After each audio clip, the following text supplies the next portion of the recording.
जी अस्सलाम वालेकुम, कैसे हैं बच्चों? ठीक ठाक हैं? बेटा हम पेपर सॉल्व कर रहे हैं अक्टूबर नवंबर 22 वेरिएंट 4-2, ठीक है? ओके जी।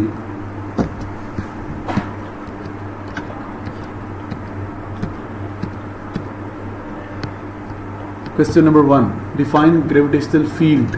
क्या होता है ग्रेविटेशनल फील्ड? एक मैस के अराउंड वो रीजन जहाँ तक अ मैस कैन अट्रैक्ट और रिपेल द अदर मैसेज, या जहाँ तक अदर मैसेज में एक्सपीरियंस इस gravitational pull. The region around the mass, आपको डेफिनेशन आती है, it is a region around the mass up to which other masses में एक्सपीरियंस द ग्रेविटेशनल पुल। लिख लेंगे definition. B part, a spherical planet can be considered as a point mass at its centre. Point mass है। On figure draw the gravitational field lines outside the planet to represent the gravitational field outside the planet.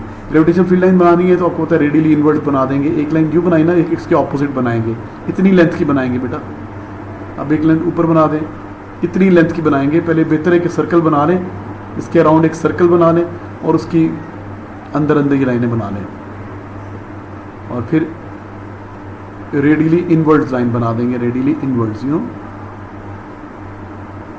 Her line को balance करना है। Equal length की लाइनें बनानी है, surface तक बनानी है। ओके, डन हो गया। और ये गलत एरो बना दिया, एरो इनवर्ट्स है, एरो इनवर्ट्स। अच्छा बेटा, B part, a satellite is in circular orbit around the planet. Okay, circular orbit है अराउंड द प्लैनेट।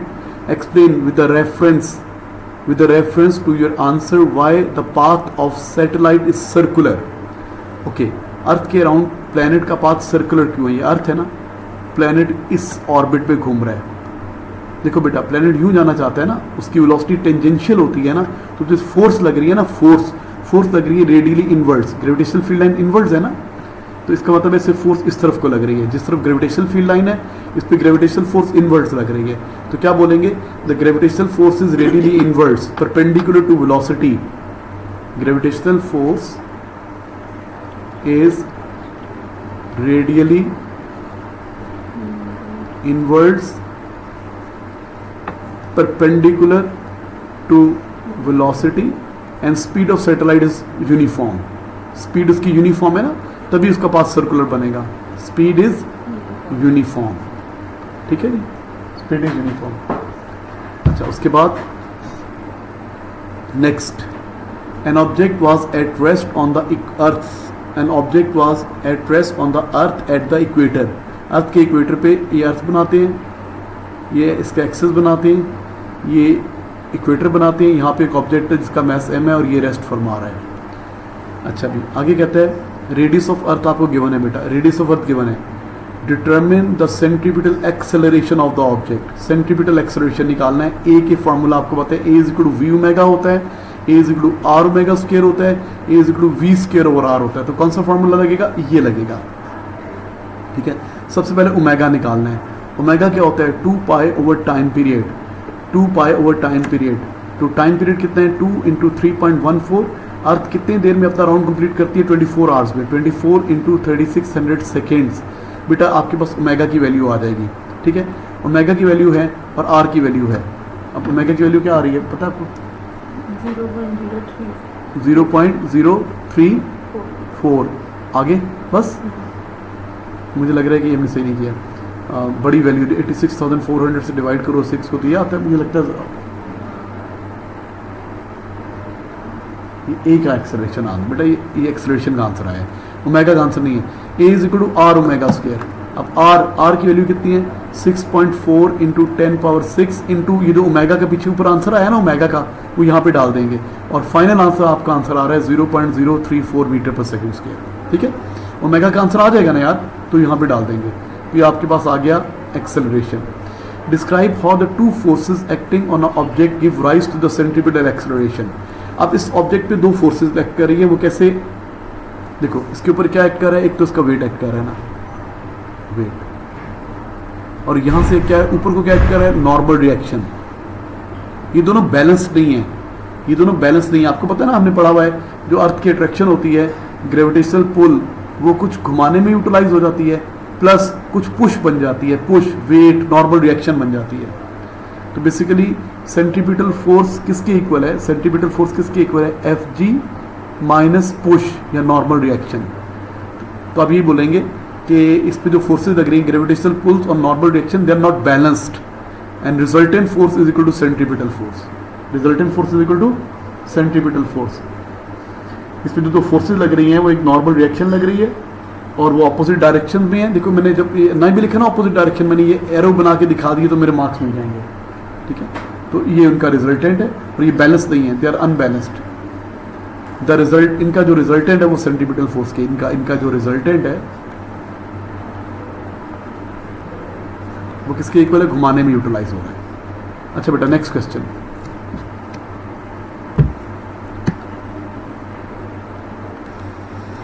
जी बेटा question number 2, define specific heat capacity. क्या होती है specific heat capacity? 1 kg mass का 1 kelvin temperature change करने के लिए जितनी हीट चाहिए होती है specific heat capacity, the amount of heat required per unit mass per unit change in temperature.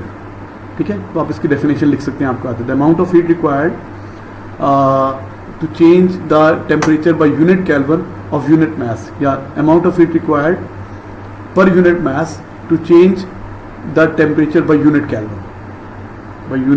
Kelvin, ठीक है, ये हो सकता है। इसकी डेफिनेशन से आप इसको लिख सकते हैं ना, Q इज इक्वल टू क्या होता है, MC डेल्टा T होता है ना, यहाँ C को सब्जेक्ट बनाना, C होता है Q over M delta T। अब ये हो गया एनर्जी और नीचे ये भी भाई C Q के इक्वल हो जाएगी अगर मास भी 1 हो जाए और ये भी 1 हो जाए। 1 को बोलते हैं यूनिट, 1 को क्या बोलते हैं, यूनिट, इसको भी बोलते हैं यूनिट, 1 को भी यूनिट, इसको भी यूनिट बोलते हैं, सही। अच्छा बेटा क्वेश्चन नंबर 2 प्लीज, इसका B part. A fix mass of water in a beaker is at atmospheric pressure, okay, atmospheric pressure पर है। The initial temperature is 0 degree Celsius. The water is supplied with the thermal energy E so that the temperature increases to 8 degree Celsius. Temperature 8 degree बढ़ जाता है। There is no net change in volume, volume में change in volume क्या है बेटा, 0 है। Use first law of thermodynamics to complete the table. First law of thermodynamics से अपने टेबल कंप्लीट करना है, okay. Work done on the system और ये thermal energy supplied, increase in internal energy. अच्छा बेटा आपको पता है कि वर्क डन क्या होता है, P delta V। Work done क्या होता है, pressure multiply by change in volume. जब चेंज इन वॉल्यूम 0 है तो वर्क डन तो 0 हो गया, ये टर्म तो 0 हो गई। अच्छा अब हमें फर्स्ट लॉ ऑफ थर्मोडायनेमिक्स आता है आपको, 2 होते हैं ना इसको लिखने के। इंक्रीज इन इंटरनल एनर्जी किसके इक्वल होती है, work done on the system plus heat supplied to the system. इन दोनों को प्लस करेंगे तो ये आता है, तो इन दोनों को प्लस करें ना तो फिर ये आ जाएगा प्लस E। इन दोनों को करेंगे तो यूं होता है ना बेटा, work done on the system plus thermal energy supply to the system is equal to this. तो ये आपके पास आ गया, हमने फिल कर लिया इसको। नेक्स्ट पार्ट, बी पार्ट देखिए। The water is now heated so that the temperature increase to further 8 degree. Further 8 degree temperature बढ़ रहा है। The final temperature is 16 degrees. The process causes the volume of water to increase so that work done is W। अब volume increase हो रहा है, अब volume increase हो रहा है तो वर्क डन W है। Work done on the system is W, work done on is W। अच्छा assume that the change in internal energy same. Change in internal energy कितनी थी, plus E। Change in internal energy पहले भी plus ही थी, अभी plus ही है। assume that the change in internal energy is E। use first law of thermodynamics to complete the table। अब first law of thermodynamics to complete the table, okay। increase in internal energy तो E है, वो तो दोबारा E है। work done on the system W है, ठीक है। work done on the system क्या है, ये W है। अब बताओ ये आपके पास X है ना, तो मुझे पता है इन दोनों को प्लस करेंगे तो ये आएगा ना बेटा। हमें पता है कि इन दोनों टर्म्स को प्लस करेंगे तो ये आएगा, तो इसको एक सॉल्व करने तो W plus X is equal to E। तो X किसके इक्वल आ जाएगा, E माइनस W। X किसके इक्वल आ जाएगा, E माइनस W। तो यहाँ पे X की जगह पे लिख रहे हैं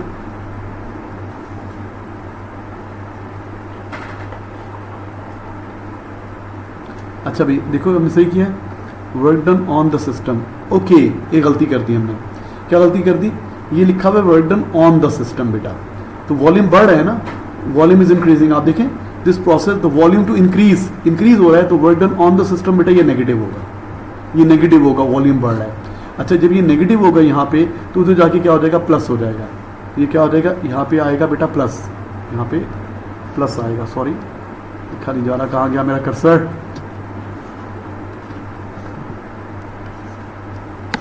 तार हिल जाती है मेरी, उससे आगे ये प्लस का साइन आएगा, यहाँ ये प्लस का साइन आएगा। तो दोबारा सुन लें,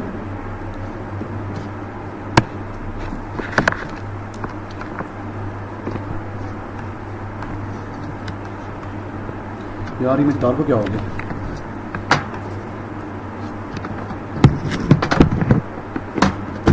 मेरी टच पैड की तार है ना, ये प्रॉब्लम करती है, इसलिए मसला हो गया। चलिए नहीं बिल्कुल यार जी बेटा, आपको समझ में आ गया। तो work done on the system positive तब होता है जब वॉल्यूम कम हो, तो वॉल्यूम बढ़ रहा है तो ये टर्म नेगेटिव होगी, जो हम गलती कर रहे थे ये नेगेटिव होगी। अब ये तो इसकी वैल्यू वो सेम है, इंक्रीज इन एनर्जी सेम है, ये टर्म नेगेटिव है। अब हमें पता है इन दोनों को प्लस करते हैं, किसको प्लस करते हैं मैं इसको इरेज करके समझा दूँ आपको, देखो इसको इरेज कर रहा हूँ। फर्स्ट लॉ ऑफ थर्मोडायनेमिक्स क्या होता है, work done on the system plus इसको मैं एक्स सपोज कर रहा हूँ इज इक्वल टू ई। अब आप सॉल्व करेंगे इसको, इन दोनों को प्लस करें, x minus W is equal to E, तो w उधर आके प्लस हो जाएगा e प्लस डब्ल्यू, तो ये हो जाएगा जी, इस x के यहाँ पे क्या आ जाएगा e प्लस डब्ल्यू, इस x के यहाँ पे आ जाएगा e प्लस डब्ल्यू हो जाएगा।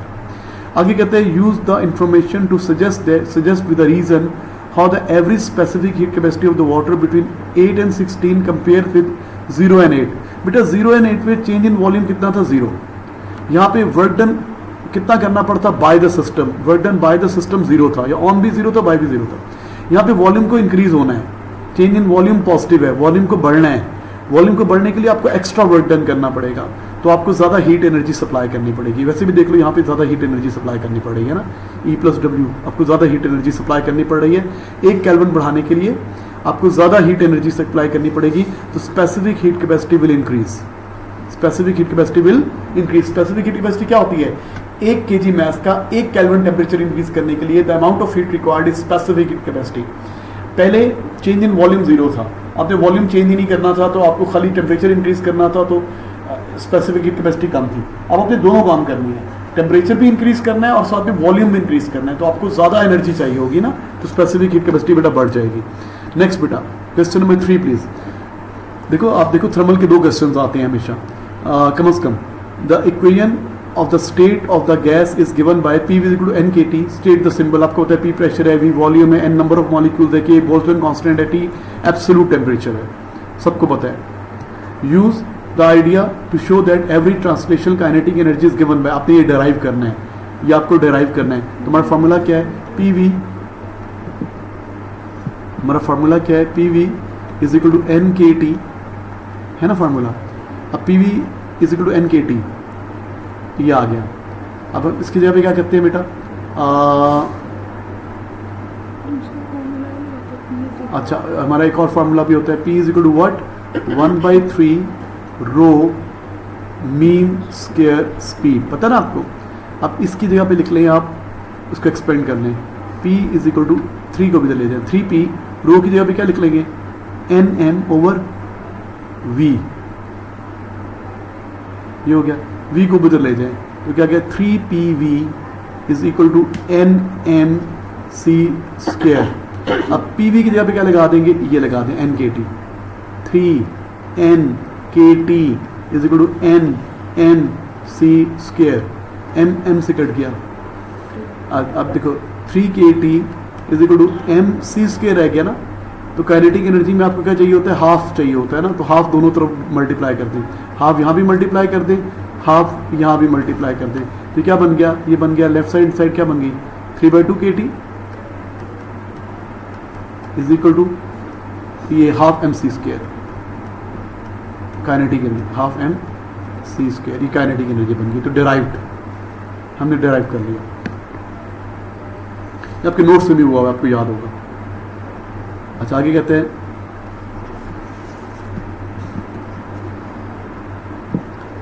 The mass of oxygen molecule is this much, oxygen molecule का mass given है। assume that oxygen behaves an ideal gas, oxygen ideal gas की तरह बिहेव कर रहा है। use this equation to determine the root mean square speed u of the oxygen at 23 degree Celsius. Root mean square speed निकालनी है। तो हमारा formula क्या है, half M C square is equal to 3/2 KT। अब क्या निकालना है आपने, ये 2 से कैंसिल कर दें, ये आ गया C square is equal to 3 KT over m। अब स्क्वायर रूट ले लें दोनों तरफ का, 3 KT ओवर m का स्क्वायर रूट। ये चीज़ क्या बन गई, VRMS, u बन गया ना, इसको u कह देंगे। तो वैल्यूज डालेंगे तो आंसर आ जाएगा। क्या आंसर आता है, सब वैल्यूज डाल के हम, बेटा आपने वैल्यूज डालने तो आंसर आ जाएगा 480 मीटर पर सेकेंड आपका आंसर आ जाएगा। सब वैल्यूज डालेंगे, ठीक है ना। 3K की वैल्यू कितनी होती है, 1.38 इंटू 10 पावर 23 केल्विन है ना, इसको आपने चेंज करना है, 23 सेल्सियस है ना, इसमें केल्विन 273 ऐड करना है, divided by mass of molecule given था आपको 5.31 इंटू 10 पावर -26 का square root. When you solve it तो आपका ये आंसर आ जाएगा।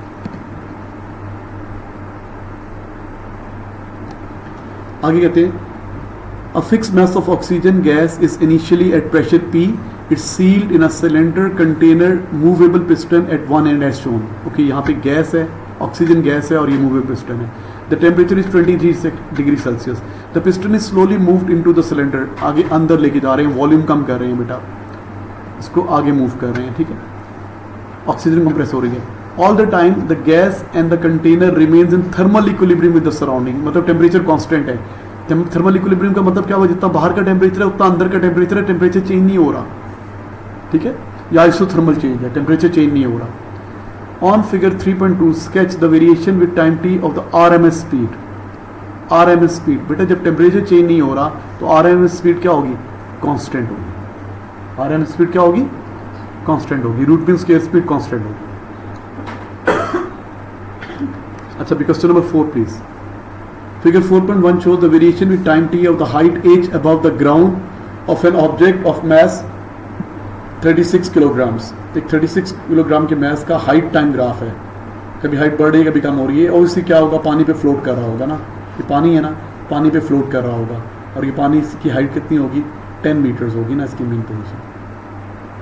ये ऊपर 18 तक जा रहा है और नीचे 2 तक आ रहा है, ठीक है ना। यह for the oscillation determine the amplitude, ये एम्पलीट्यूड है बेटा, मीन पोजीशन। अब ये इसकी मीन पोजीशन ये होगी ना, ये इसकी मीन पोजीशन हो गई, तो एम्पलीट्यूड कितना हो गया, 8 सेंटीमीटर। गिवन है। एंगुलर फ्रीक्वेंसी निकालनी है, शो दैट एंगुलर फ्रीक्वेंसी होता है 2π/t या 2πf होता है। तो टाइम पीरियड पहले निकालना है, इसका टाइम पीरियड कितना है, कितने टाइम में एक साइकिल कंप्लीट हो रहा है, यहाँ से लेके यहाँ तक, 0 से लेके यहाँ तक टाइम पीरियड है 4, 2π/4, ठीक है। 1.6 ये आ जाएगा बेटा आपके पास, टाइम पीरियड आ जाएगा 2 × 3.14 को इस पर डिवाइड करेंगे और उससे फिर ओमेगा, ये ओमेगा आ गया, ओमेगा को सॉल्व किया, ओमेगा 2π/4 आ गया, तो ये 1.6 प्रूव हो गया, 1.6 रेडियन पर second. Determine the total energy का फॉर्मूला आपको आना चाहिए, क्या होता है, half m omega square x not square.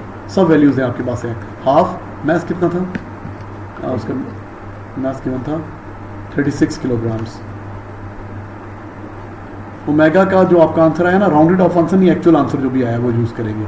और एम्पलीट्यूड कितना है, 8 सेंटीमीटर है ना, इंटू 10⁻⁻2 करेंगे।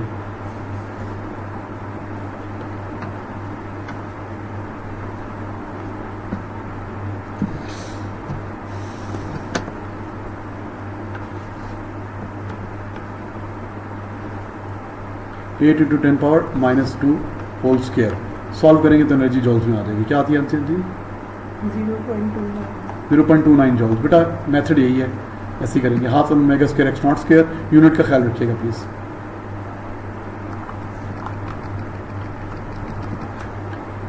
आगे कहता है,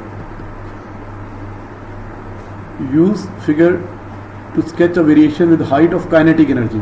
आपको याद है एनर्जी के ग्राफ कैसे बनते थे, हमारे एनर्जी डिस्प्लेसमेंट के ग्राफ कैसे बनते थे, टोटल एनर्जी कांस्टेंट रहती थी और एक क्वाड्रेटिक कर्व बनता था ना। पोटेंशियल एनर्जी का फॉर्मूला क्या होता है, half an omega square x square quadratic curve बनता था, एक यू बनता था और काइनेटिक एनर्जी का एन बनता था, याद है आपको? ऐसा बनता है। अब बेसिकली डिस्प्लेसमेंट का ग्राफ नहीं है, हाइट का ग्राफ है। अच्छा, उसकी मीन पोजीशन कहां पर है? उसकी मीन पोजीशन 10 है, उसकी मीन पोजीशन 10 है, 10, उसकी मीन पोजीशन 10 है। ओके, पहले तो ये देखिए ना कि साइड पे उसकी ग्राफ तो ऐसे बनना है, शेप तो ये होगी, ये वाली शेप होगी, शेप इज सेम, शेप ये होगी, एन बनेगा, एन एन मीन पोजीशन 10 है ना, तो वहां पे काइनेटिक एनर्जी मैक्सिमम होगी, कितनी होगी? 0.29 इतनी होगी काइनेटिक एनर्जी। जब एक्सट्रीम पोजीशन पर होगा तो रुक जाएगा। एक्सट्रीम पोजीशन 18 थी ना, 18 पे काइनेटिक एनर्जी 0 होगी और 2 पे काइनेटिक एनर्जी 0 होगी, ठीक है। और बननी शेप यही वाली है, क्योंकि उसकी मीन पोजीशन के अबाउट बनता है ना एन। अब इसकी मीन पोजीशन 10 है ना, तो ग्राफ 10 के अबाउट बनेगा यूं। अब ग्राफ से भी चेक कर सकते हैं कहां पे काइनेटिक एनर्जी मैक्सिमम होगी, कहां पे काइनेटिक एनर्जी 0 होगी। देखो ग्राफ देखो ना, ये जो है ना मीन पोजीशन है, ये क्या है? इसकी मीन पोजीशन है। मीन पोजीशन पे जब गुजरेगा तो काइनेटिक एनर्जी मैक्सिमम होगी। यहाँ पे काइनेटिक एनर्जी क्या होगी? जब वो मीन पोजीशन से गुजरेगा काइनेटिक एनर्जी मैक्सिमम होगी। तो काइनेटिक एनर्जी मैक्सिमम कब होगी? 10 पे काइनेटिक एनर्जी मैक्सिमम होगी। और जब एक्सट्रीम पोजीशन पर होगा 18 पर और 2 पर, तो काइनेटिक एनर्जी 0 होगी। तो 18 और 2 पे काइनेटिक एनर्जी 0 होगी। देखो मैंने यहाँ पे ये 2 है ना, ये 2 है, यहाँ पे काइनेटिक एनर्जी कितनी है? 0। ये 18 है ना, यहाँ पे काइनेटिक एनर्जी कितनी है? 0। और ये यहाँ पे काइनेटिक एनर्जी क्या है? मैक्स, टोटल के इक्वल है, सही। अच्छा भाई, डिफाइन इलेक्ट्रिक पोटेंशियल। क्या होता है इलेक्ट्रिक पोटेंशियल? आपको याद है, work done per unit charge. Electric potential क्या होता है? Work done per unit charge in bringing a charge from infinity to a point. Work done per unit charge in bringing a charge, unit positive charge from infinity to a point. An isolated conducting sphere is charged. Figure 5.1 shows the variation of potential V due to the sphere with the displacement x. आपको displacement graph, यहाँ पे displacement है बेटा, यहाँ पे displacement है, यहाँ पे पोटेंशियल है। ओके, आपको याद होगा हमने पढ़ा था जो कंडक्टर्स होते हैं ना, कंडक्टर्स जहाँ तक उनकी सरफेस चल रही होती है उनका पोटेंशियल यूनिफॉर्म होता है। अगर यहाँ पे पोटेंशियल 100 है ना बेटा, यहाँ भी पोटेंशियल कितना होगा? 100 वोल्ट। यहाँ भी पोटेंशियल कितना होगा? 100 वोल्ट। यहाँ भी पोटेंशियल कितना होगा? 100 वोल्ट। पूरे कंडक्टर के अक्रॉस पोटेंशियल यूनिफॉर्म होता है। तो आप देखिए यहाँ पे पोटेंशियल यूनिफॉर्म है ना, इधर से लेके इधर तक पोटेंशियल यूनिफॉर्म है, ए से लेके बी तक पोटेंशियल यूनिफॉर्म है। इसका मतलब है कंडक्टर की सरफेस चल रही है, तो ये ए बी क्या हो जाएगा? Diameter of the sphere. ये क्या हो जाएगा बेटा? ये डायामीटर हो जाएगा। ये क्या हो जाएगा? डायामीटर। यहाँ से ग्राफ बना है ना यूं करके, तो इधर से लेके इस पर नेगेटिव चार्ज होगा तो भी पोटेंशियल नेगेटिव है। तो जहाँ तक सरफेस चल रही है पोटेंशियल यूनिफॉर्म होता है। ये कहाँ आ रहा है? इसकी वैल्यू क्या बन, ये 0.06 बन रही है, 1.1, 4 डब्बे पीछे। हाँ, ये बन रही है 1 2 3 4, यहाँ तक आ रहा है। ये है 0.06 और यहाँ पे -0.06। तो ये चीज़ क्या हो जाएगी? What is this thing? This is radius. This is what? Radius. आपने रेडियस निकालना है, ये हो जाएगी radius. Radius of the sphere कैसे निकाला? मुझे पता है सरफेस कहाँ तक चल रही है स्फीयर की, जहाँ तक पोटेंशियल यूनिफॉर्म है। पोटेंशियल कंडक्टर्स के अक्रॉस पोटेंशियल यूनिफॉर्म होता है। X to Y potential uniform है ना, एक्स वाई डिस्टेंस किसके इक्वल है? डायामीटर के। किसके इक्वल है? तो ये जो डिस्टेंस गिवन है ये बेसिकली ये डायामीटर है बेटा, ये डायामीटर है, डायामीटर है। इसको आधा कर देंगे। The charge on the sphere, charge निकालना है, चार्ज निकालना है। अच्छा, आपको दो चीज़ें भी ले लो। मुझे पता है इस जगह पे इस पर कितना पोटेंशियल है, पोटेंशियल की वैल्यू पता है। ये 750 है ना, इस जगह पे कितनी है? ये 1000 है ना, तो एक डब्बा 25 के इक्वल हो गया। 10 डब्बे हैं ना, हाँ, एक डब्बा 25 के इक्वल है। कितने डब्बे? 1 2 3 1 2 3 4 बॉक्सेज है, तो ये 850 हो गया। पोटेंशियल कितना हो गया? -850 वोल्ट। आर कितना है? What is R minus 0.06। Formula क्या होता है, v इज इक्वल टू के क्यू ओवर आर। के ना लिखो, इसको पूरा लिखा करो, 4 पाई एप्सिलॉन नॉट आर। अब बेटा आपके पास v भी है, तुमने क्या निकालना है, क्यू निकालना है ना, ओके क्यू निकालना है और बाकी सब चीज़ें हैं। अब अगले स्टेप में इसको ऐसे लिख लो, v इज इक्वल टू के Q over r. Q is equal to v r over k. What is v minus 850। What is r 0.06 divided by what is k 9 into 10 power 9। Solve करेंगे तो charge की value आ जाएगी minus 5.7 into 10 power minus 9 coulombs आ गए।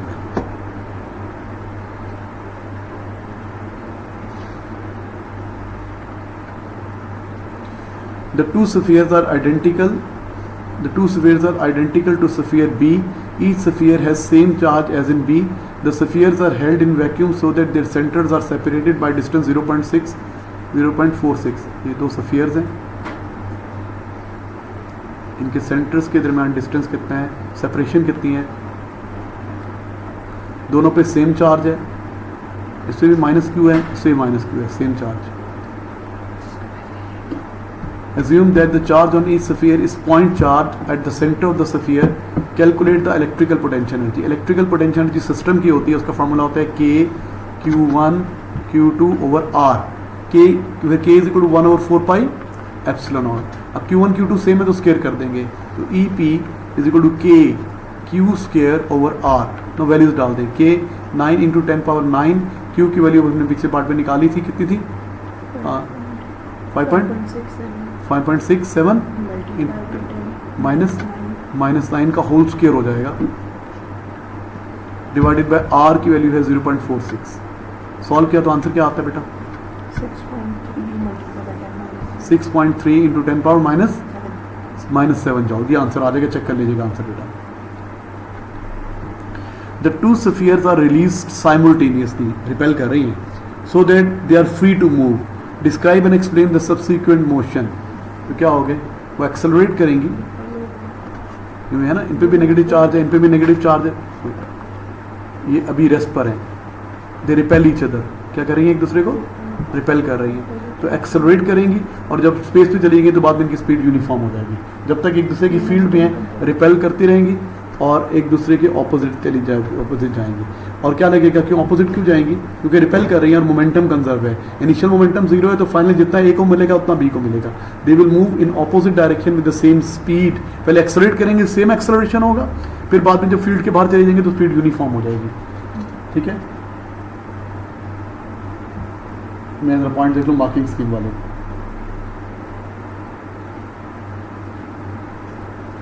जी बेटा, तो क्या हो जाएगा, रिपेल कर रही है, they will move in opposite direction with the same acceleration, accelerate in opposite direction.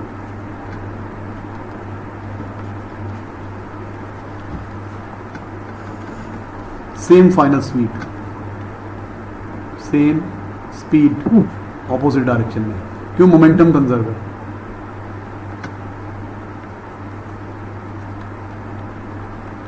और वो क्यों ऐसा हुआ, क्योंकि मोमेंटम इज कंजर्व और potential energy is converted into kinetic energy, potential energy is converted into kinetic energy. तो इसको explain कर देंगे बेटा। Next, a capacitor of capacitance C and resistor R are connected to shown. ठीक है जी, switch है, कैपेसिटर्स हैं, switch is closed at t is equal to 0, तो कैपेसिटर डिस्चार्ज होगा। अगर कैपेसिटर पे चार्ज था बेटा, सपोज कर लें यहाँ पे पॉजिटिव था, यहाँ पे नेगेटिव था, जब स्विच क्लोज करेंगे तो ये डिस्चार्ज होगा, करंट यू फ्लो करेगा, इलेक्ट्रॉन ऑपोजिट आएंगे, ये डिस्चार्ज होगा।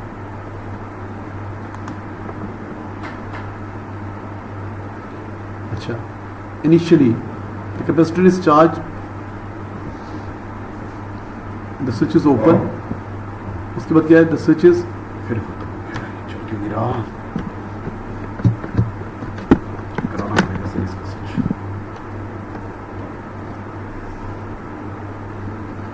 अच्छा भाई, आपको ग्राफ क्यों बने, कैसे जैसे चार्ज डिस्चार्ज हो रहा है वैसे वोल्टेज कम होती जा रही है. Explain the shape of the line represented by we T graph. इसकी लाइन की शेप एक्सप्लेन करनी है. तो आप बोलेंगे Q इज इक्वल टू क्या होता है, सी वी. सी तो कांस्टेंट है, Q is proportional to V. जो क्वांटिटीज जो डायरेक्टली प्रोपोर्शनल होती हैं उनका ग्राफ सेम होता है. तो लिखें as Q is directly proportional to V, therefore when Q decreases the V decreases at the same rate.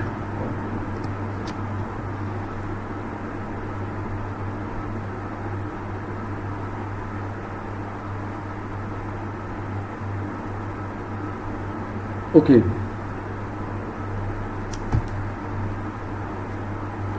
अच्छा बेटा, इसको इस तरह से भी एक्सप्लेन कर सकते हैं कि जब Q कम हो रहा है ना, Q is equal to IT होता है ना, Q is equal to IT. जब चार्ज कम होता जाएगा तो करंट कम होता जाएगा, जब करंट कम होता जाएगा तो V is equal to IR, तो वोल्टेज भी कम होती जाएगी. हम कैसे भी एक्सप्लेन कर सकते हैं, दोनों तरीके से एक्सप्लेन कर सकते हैं, रेजिस्टर के रेफरेंस से भी और चार्ज के रेफरेंस से भी. ज़्यादा पॉइंट लिखेंगे ताकि ज़्यादा मार्क मिले.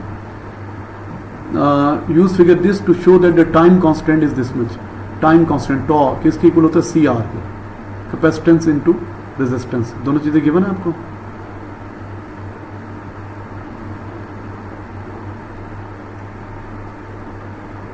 ओके, टाइम कांस्टेंट गिवन नहीं है तो हम इसको वैल्यू से भी सॉल्व कर सकते हैं. एक और फार्मूला भी होता है जिसमें टाइम कांस्टेंट आता है, वो हमें पता है. क्या आंसर फार्मूला होता है, Q is equal to Q not e power minus T by CR. T by CR, T by tau भी कह सकते हैं इसको. अच्छा, हम इसको लिख सकते हैं. तो कोई एक वैल्यू पढ़ लेना. Q नॉट की वैल्यू तो पता है आपको कितनी है. Q नॉट की वैल्यू कितनी है, ये ऊपर कोने पे चेक करते हैं. 0.9 मेरे ख्याल से मिलता है.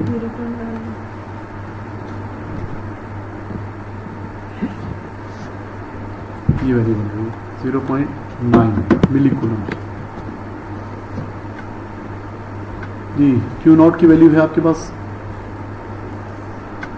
Q not 0.9 into 10 power minus 3 Coulomb's.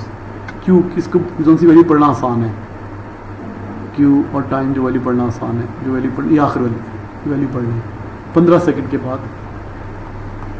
Time is equal to 15. Q की वैल्यू कितनी हो गई है, ये वाली वैल्यू पढ़ रहा हूँ, ये हो गई है 0.1, 0.05 हो गई है. एक डब्बा है ना, 0.05 हो गई है.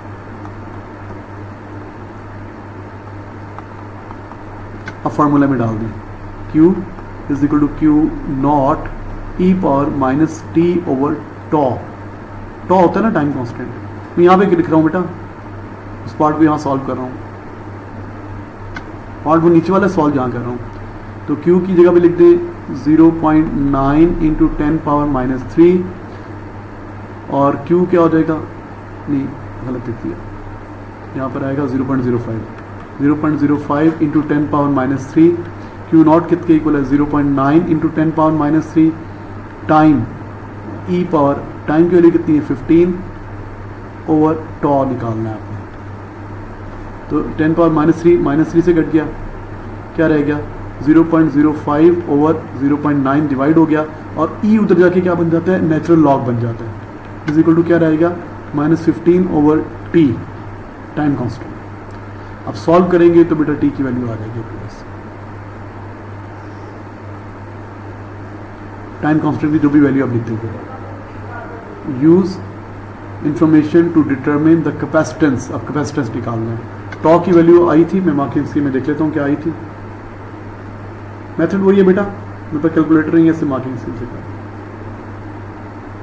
टी की वैल्यू आ गई थी 5.4 सेकेंड्स. 5.4 सेकेंड्स. अब क्या निकालना है आपने, कैपेसिटेंस निकालना है. कैपेसिटेंस, कैपेसिटेंस का फार्मूला आपको पता है, कैपेसिटेंस निकालना है. Use figure this and this. T is equal to C R होता है, लेकिन आर गिवन नहीं है ना.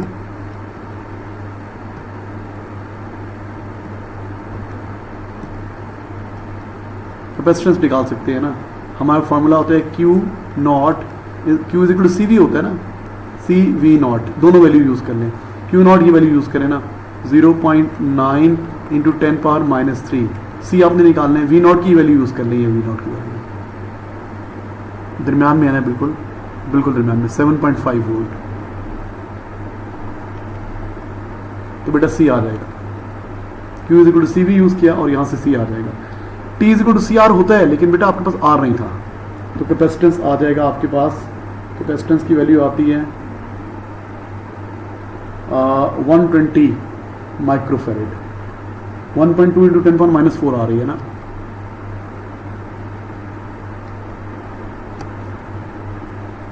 कैपेसिटेंस क्या आ रही है 120 इंटू 10⁻⁻4 फेरेड्स। माइक्रोफेरेड में है तो 1 मिलियन से मल्टीप्लाई कर देंगे। 120 इंटू 10⁻⁻4 मल्टीप्लाई बाई 10⁻6 माइक्रोफेरेड। एक फेरेड में 10⁻6 माइक्रोफेरेड होती है ना, तो बिग टू स्मॉल मल्टीप्लाई, तो आपका आंसर आ जाएगा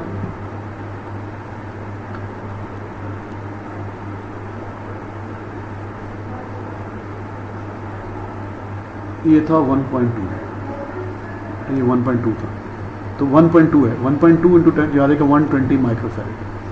अब आपने निकालना है आर, तो T is equal to C are.